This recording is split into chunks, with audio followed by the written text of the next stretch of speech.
Alden with short update, yung group picture ng family Porterson sa kanilang bakasyon sa Batangas. Mukhang powi na sila.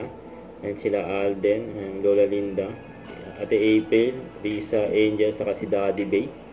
Sa IG story ni Risa, sabi, the farm state the member of SG Hospitality and approved kay Risa. Saka ito, last night, and Lomi night, kasama ni Alden dyan, mga ka-gym buddies niya. Kumain sila ng special lomi. Yun, no? Solid yan. Sino hindi magugutom dyan? Yummy.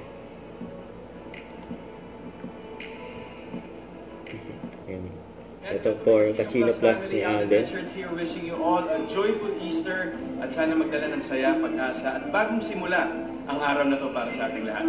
Happy Easter to my Casino Plus family. Happy Easter. What happened to your room? Yeah.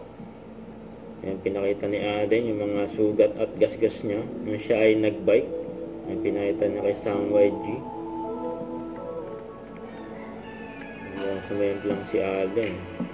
Mahaba pa naman ng rides nila, pagbabike. Don't forget to subscribe and click the notification bell for more update. This is Richard in Action Vlog. Stay tuned for more videos. See ya.